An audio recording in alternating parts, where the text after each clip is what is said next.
Hello, I'm Christy Johnston from Divine Energy Collaborative, and I am going to do a little bit of some fixing or amending or adjusting of a painting that I've already got in progress for you today, because I know a lot of people, as they're painting along, if they come to a place that they're not quite sure they like, or it isn't turning out the way they thought they wanted it to turn out, they can get really frustrated. And if that's you, then this painting demonstration is for you. So one of the things I wanted to show you, it is reversed on the camera, but this is what I'm referencing.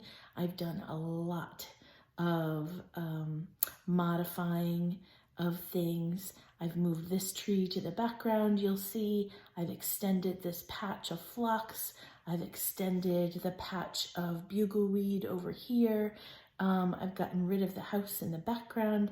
I've done all kinds of things to change this around and make it my own composition. But this is a little shed that I pass on a regular basis, and it's always appealed to me. So let me turn the camera to what I'm working on here, and you can see.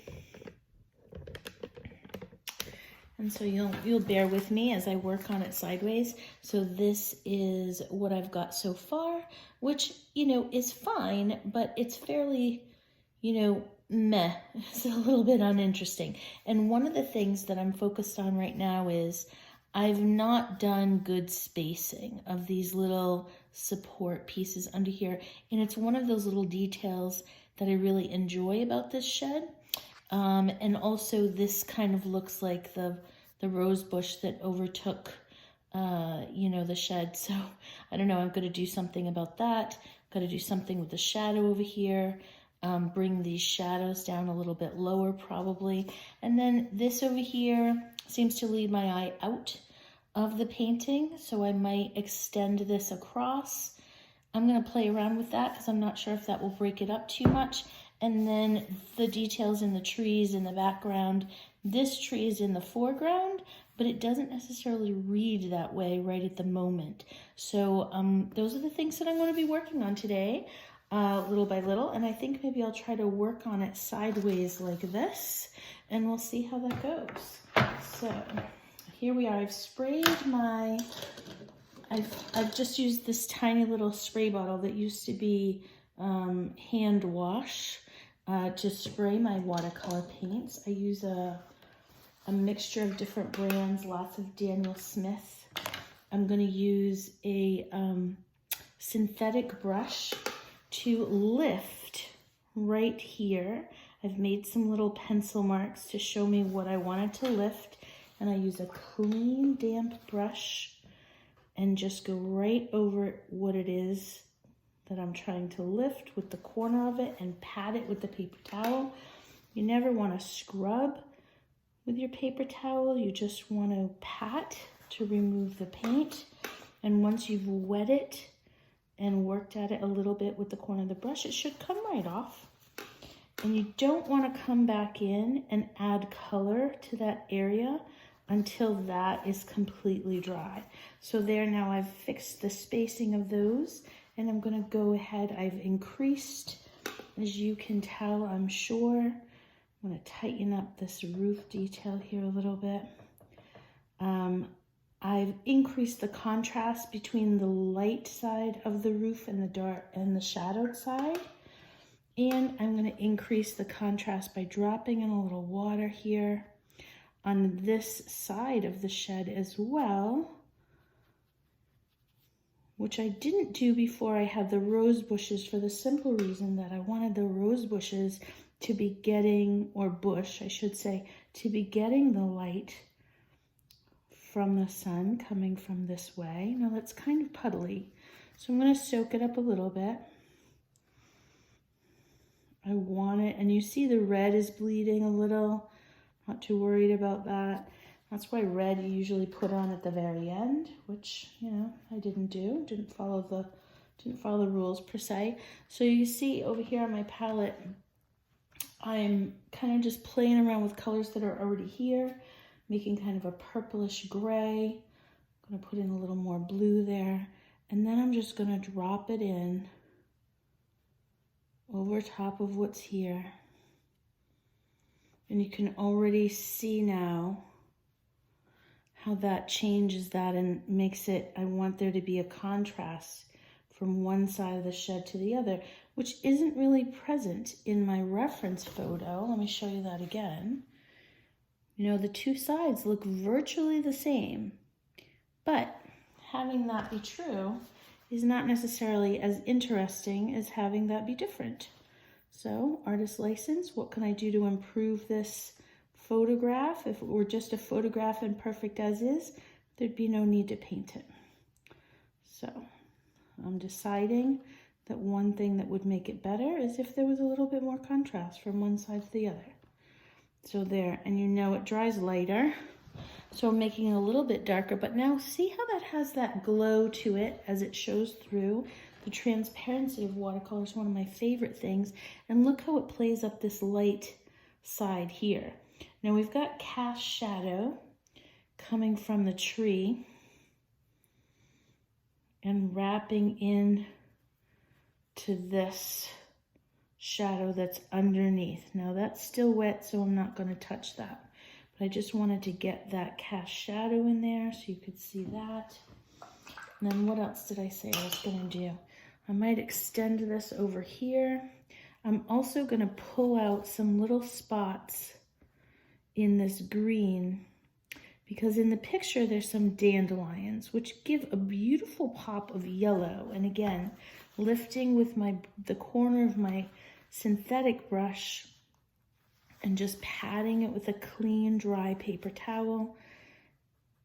I'm just expanding those little light spots so I can drop in a bit of yellow because yellow is in my background here, and I think it will look really great in this area down here because purple and yellow are opposites. And they're friends. I don't want too many because I just want a hit of that. And I'm going to go in over here into my Araylin. Get a little on the corner of my brush.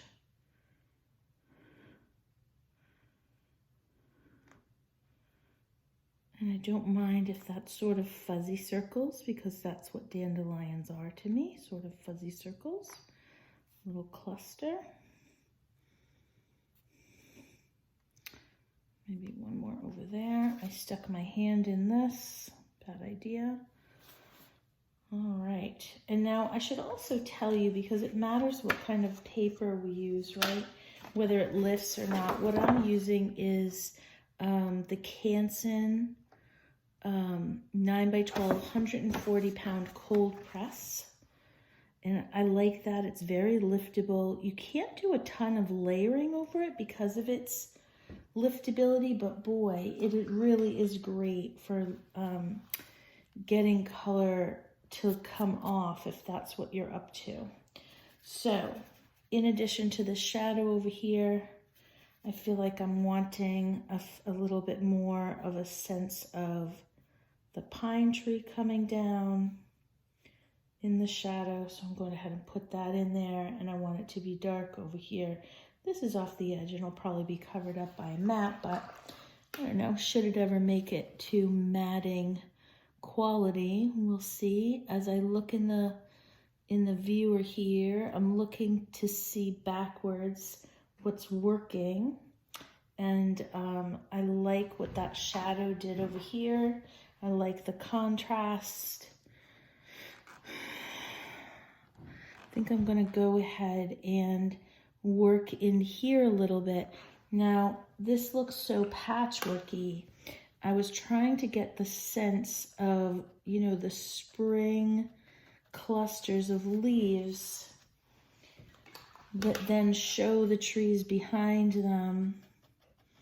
And I don't think it really worked. So I'm gonna go ahead and accelerate the season a little bit and get rid of some of that. Again, clean, wet, synthetic brush. Don't use your natural hair brushes for this because you'll wreck them.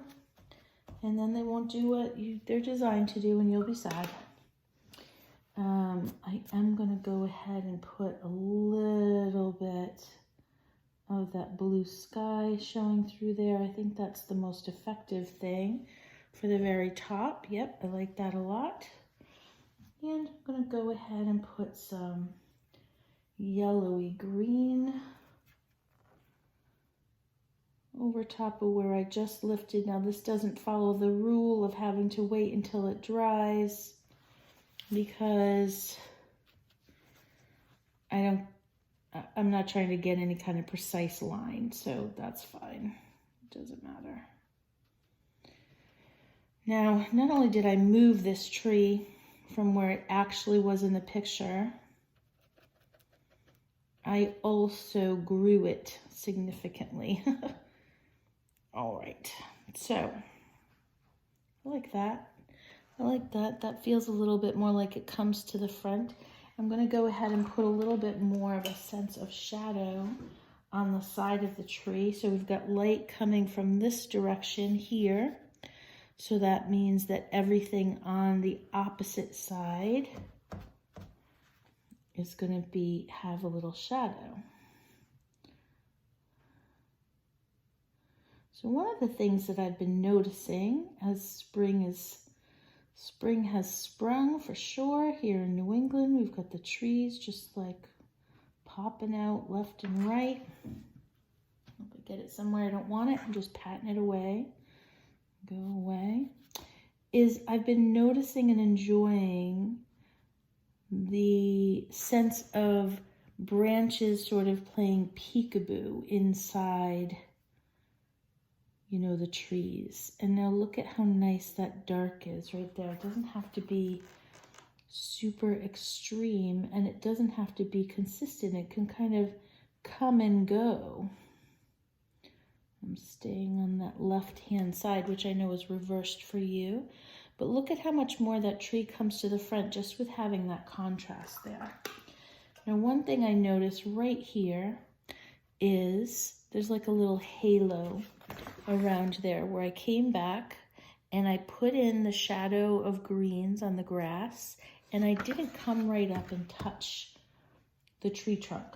So now that tree trunk could be wider, could be thicker, or I could bring that green right up to the edge. I think I'm going to choose to bring the shadow green right up to the edge and then blend that in sideways, which I can do very easily on this. Some papers, this doesn't work as well. The smoother papers, you can't. So if you're using hot press, don't try that technique. It won't work for you. But with the cold press, it will. All right, so that is definitely looking better. Now I'm going to come back in. Now this is thoroughly dry. I'm going to come back in with my small, a blend. This is a black velvet, silver black velvet.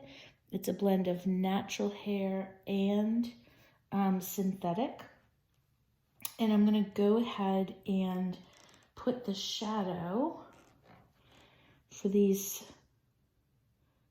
under porch supports that help define. I'm going to bring that right over to the new one. And they're on an angle here. And that helps, just gives that little pop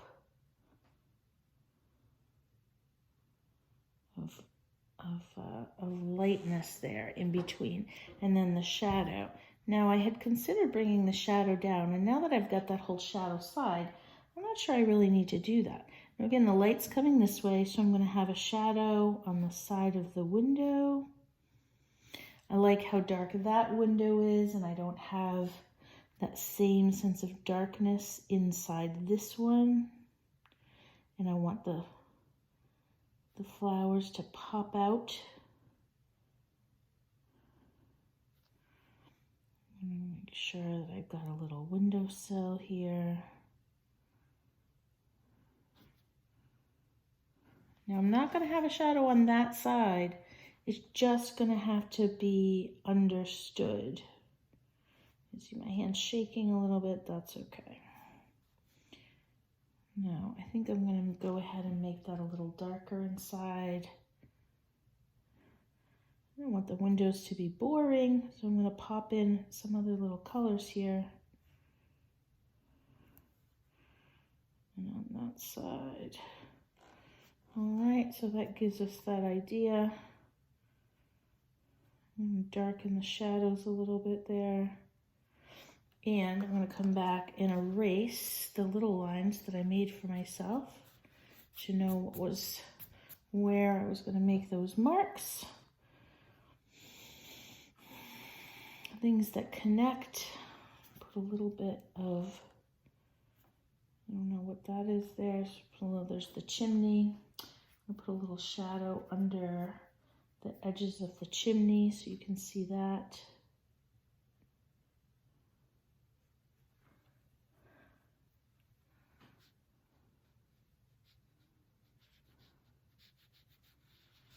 I think that tree looks much better there. Now I'm going to add a little bit of shading. So I want some yellowy green, but that's a little bit darker, to come in and kind of just give me that sense that these are some darker leaves underneath. And that's going to disappear behind the building. I like that. They can still have that tree kind of showing through there, but less so, right? We see that this one comes to the front a little bit more.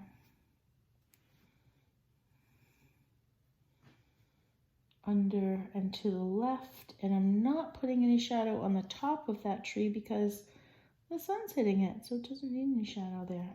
So let's see how that looks. It's a little better. It's still not really showing up as much as I would like it to. I think I'm seeing that the areas in between there need to be a little bit both darker and muted. So I'm going to create kind of this gray-green to go in there and be back and push this area to the back. When you want something to go backwards, it needs to be bluer or it needs to be somehow muted with its opposite color. So for green, the opposite is red. So if I go ahead and put a little red in there, there we go. Kind of makes it an army green. How perfect for Memorial Day, where we're honoring and remembering all those who have served on our behalf. My dad was in the Army Air Force before those were two separate entities once upon a time. He did not die in battle. He lived a long and very wonderful life. But nonetheless, I honor him today. I know that typically we're really just supposed to be talking about those who died in battle, or even those now who have gotten back and have passed due to suicide because they were unable to reintegrate. But I also like to remember my dad. I don't think anybody will fault me for that. All right, so that brings the tree forward, but now I've got this funny shape over here. See how that's so odd? I'm gonna have to fix that. So I got rid of one problem and I created a new problem, and that's okay. That gives me something to show you. So I think what's happened here is this is too perfect for being in the distance. So if I just blur that edge out, there, that's so much better. See that? Just by blurring that, now that gives us a little bit of a difference. And I'm going to bring that bush that's a little blue-green down into, I'm going to make it a little bit bigger. Let it come forward just a little bit. Blend that a little bit. And maybe we just don't know, where that begins and ends. Maybe this all sort of blends into the shadow. I like that, how that's happening. So when I think about that, a little shadow on that side. Got kind of a sense of a little roadie back there. It's peachy, so I gotta stay with that. I'm gonna do a little bit of darker, just a kind of hint here and there, a little bit of scribbling, if you will, with the paintbrush, just to give it a little bit of contour, a little texture, kind of again, let those like blend in and blur down there at the bottom. I like how that looks. Instead of them being just one note, now that looks a little bit more interesting. Again, I don't want too much detail there in the back, but I do want something going on. I'm going to hit it with my paper towel so it's not quite as obvious, because I think I got a little bit carried away. That happens. But you know, the beauty is with watercolors, you come back and change it, change your mind. Now, I am going to blur this out. So pink is a version of red. I don't want it to be so bright back there. So I'm going to put this over it and really just leave a little bit at the very top, bright. The rest of it gets kind of knocked down, we say. In the art world, we say we've pushed that back, we knocked that down. So see how that's sort of blurred and softer back there? I may end up doing that a little bit with this bush too. As a matter of fact, I think I will. I made it detailed, and then we'll just let the top of that show up. So take a look at that. So giving it shape and depth. I got a little puddle down here at the bottom. Just gonna move that around. I don't want the bottom to be bright. I'll put some of that over there.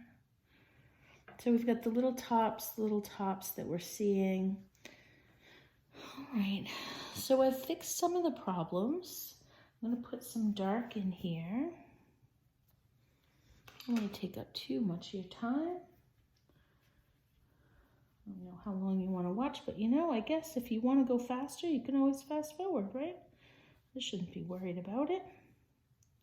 I want to leave the top showing through. These are like, you know, maybe raspberry bushes or something like that. So I want to give some sense of the caning. They're all curvy, and I want to make sure and emphasize that because it's one of the shapes I really enjoyed as I looked at this. But I want the light of the shed to show through. Let's see how that looks. Looks a little bit spotty, so I'm going to just... Now look at how much. So I turned my brush into a sponge by wiping it on my paper towel and pulling out the water. So now as I go back and touch those wet spots, it soaks up most of the wetness. So now there's some dark in there, but it's a little bit more subtle. I think I need it to be a little bit more intense in places, but not everywhere. So this is already a couple colors of green. And now I'm bringing up, now I just had some little kind of brownish gray mixture over there, and I'm just incorporating that, making sure to emphasize in certain places, not everywhere, just in a few places, that curviness of canes, those kind of bushes. Okay, so I'm liking that. Got some white spots down there. Don't particularly love the white spots. Don't need them. Let's let it be some bright kind of yellowy green. I don't have to know what it is. I'm just adding it in there. Kind of carry that yellow and help set off the shadow aspect of that. I got a little sloppy with my shadows in the windows, so I'm just going to use my very tip of my brush very carefully. Usually I do not use a natural hair brush for lifting, but if I'm doing it very gently, that's okay. I'm going to go ahead and in the most delicate way, kind of go ahead and give that window an outline. Okay, what else? What else, what else, what else? That's good, that's good. I'm gonna go ahead and do the edge of the roof.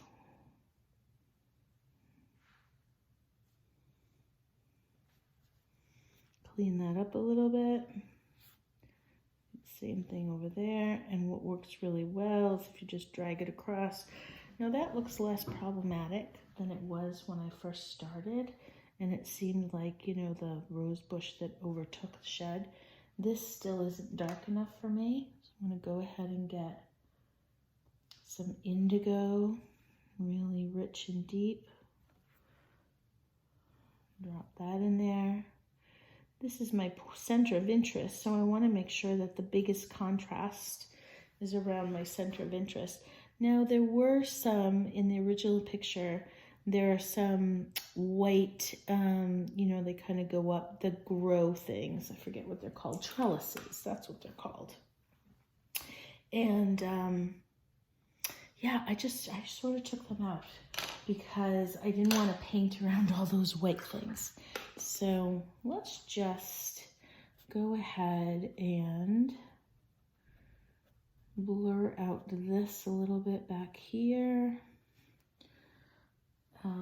Give myself some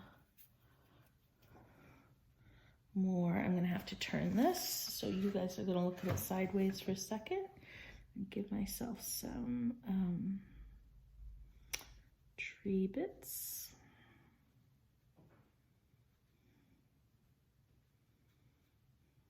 With the corner, too much, take it back out. It's all good, I don't need it to be anything very special.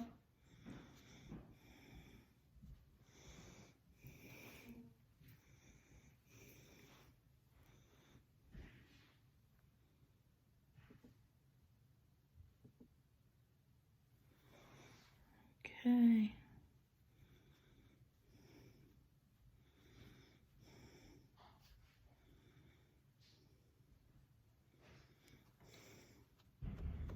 You don't ever want to have, you know, your tree branches to the extent that it looks like the tree was shaved off by lightning. You know, if you have that sort of thing, you know you've got to soften that up a little bit. So let's see, I'm going to put some shadow here. You know, those early trees, as they just get the buds, they're almost orangish. And then others, we've got that sort of reddish purplish thing going on. Or maybe it's a red maple who's already come all the way out.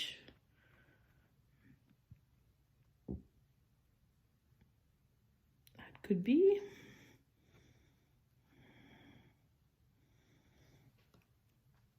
And back to the orange over here. I'm using my brush in a bunch of different ways to get some different texture. I want to make sure to come right up to the edge of that roof because the tree's behind the roof. So I don't want it to have that sense of a halo where there's space around it. All right, a little bit more texture in the trees, the green trees.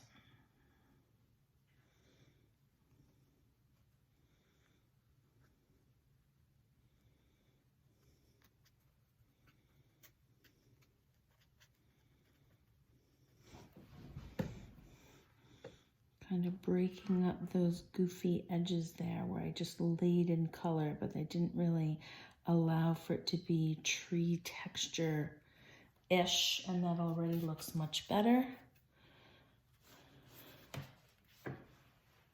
You didn't even see that, did you?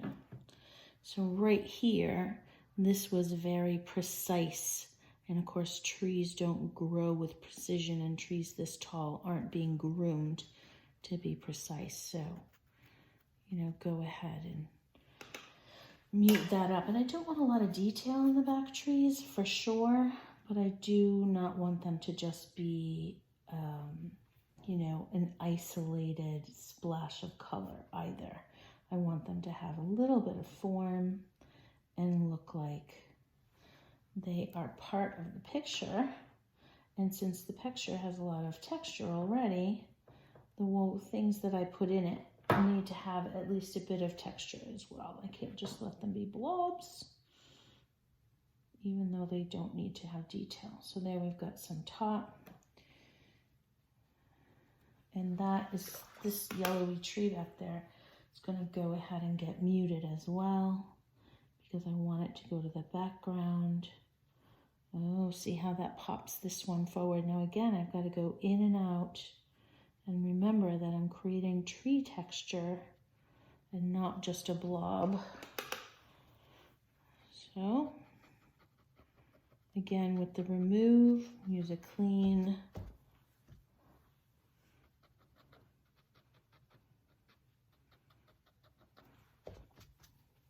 synthetic brush, and I can go over that branch a little bit, come back to this,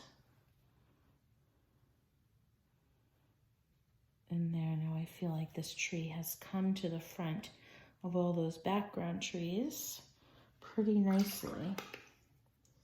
And with that, just coming to the edge of the roof, like I mentioned, not making it a straight line, but at least not making it like that. Put a little bit of some green leaves, some light green leaves in there. It's a pretty big rose bush, I'm gonna go with it. And let's take a look. All right, so that is quite a bit further than I was before.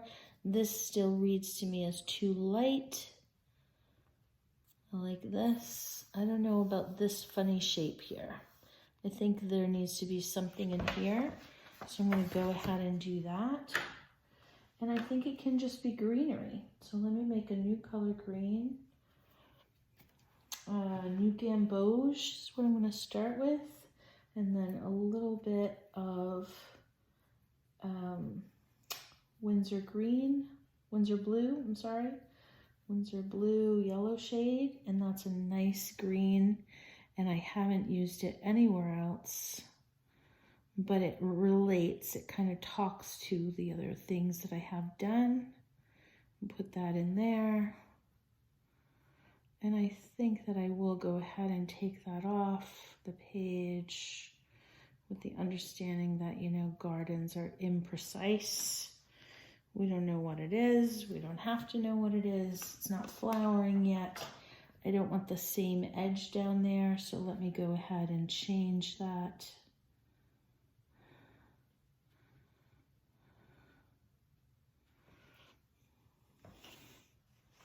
See how that has affected it. It does break it up into two sections, but they're of unequal size and shape.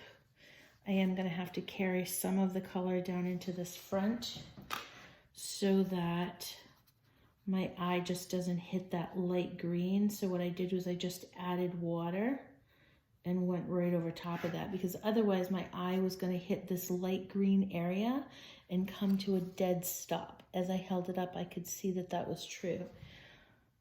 And there we go. That's much better. And I'm gonna put a few, like, let me get something a little bit darker, still with that new gamboge.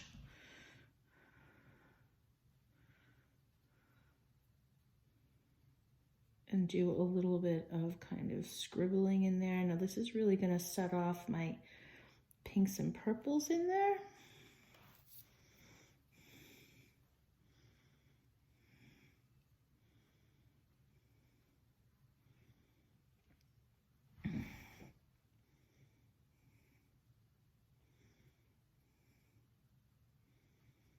So just a little bit of scribbling in there. Bring that right over. I think that's fine.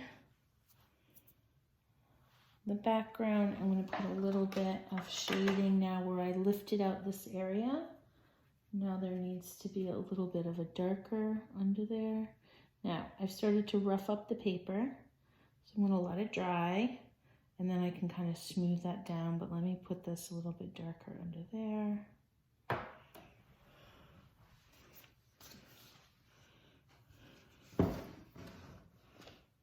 Oh yeah, I was gonna make this darker. I was gonna make that darker, wasn't I? So a darker green. I'm always gonna pull out of my French ultramarine to make something darker. And there we go. Let's see. Oh yeah, much better. Okay, so there we have spring. And if you go back to the beginning and see how it started, let me just get this up here. Hopefully you'll be able to see a difference.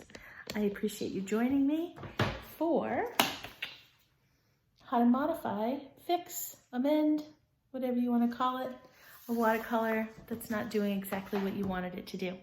Thanks so much for joining me. Have a fabulous day. Bye.